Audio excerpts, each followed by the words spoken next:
ایک بہن نے کویسچن کیا تھا کہ بعض لوگ یہ بی بی فاطمہ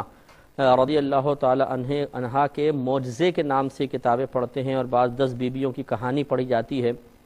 اور ارادہ یہ ہوتا ہے کہ اس کو پڑھیں گے تو اس سے برکت ہوگی اور مشکلات وغیرہ حل ہو جائیں گی، تو اس کا پڑھنا کیسا ہے؟ تو یہ ہم آپ کی خدمت میں عرض کر رہے تھے کہ پہلی بات یہ ہے کہ جو اس قسم کے کتابچے لکھے گئے ہیں، اس میں کسی کو انکار نہیں ہو سکتا کہ کسی صاحب علم شخص نے نہیں لکھے ہیں، بلکہ اس کے لکھنے والے کا نام تک نہیں معلوم، مجہول شخص نے لکھے ہیں۔ اور ہمارے مطالعے کے مطابق جس کسی نے لکھنے کی کوشش کی ہے، اس نے ویسے تو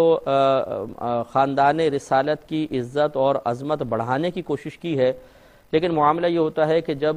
کسی غیر عالم کے ہاتھ میں قلم آ جائے تو وہ اچھے قصد و ارادے سے بھی کام کرے تو بسا اوقات الٹا ہی کام کر دیتا ہے، جس کو یوں کہا جائے کہ نادان دوست سے دانا دشمن بہتر ہے، ایسا ہو جاتا ہے۔ تو اس میں بی بی فاطمہ رضی اللہ تعالی عنہا کا جو لکھا ہے کہ معجزہ، پہلی بات یہ کہ معجزہ صرف نبی سے صدور پذیر ہوتا ہے، غیر نبی سے تو ہوتا ہی نہیں ہے، ایک سب سے بڑی جہالت تو اس میں یہ ہے۔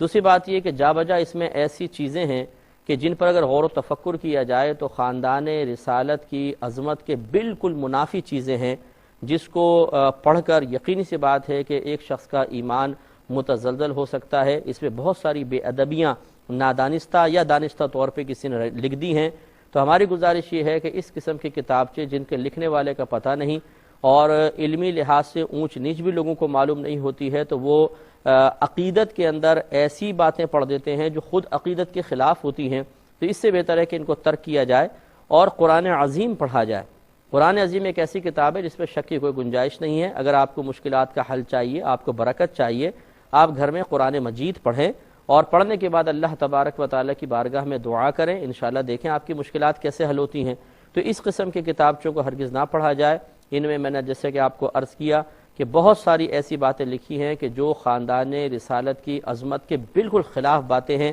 تو ان کو ترک کیا جائے۔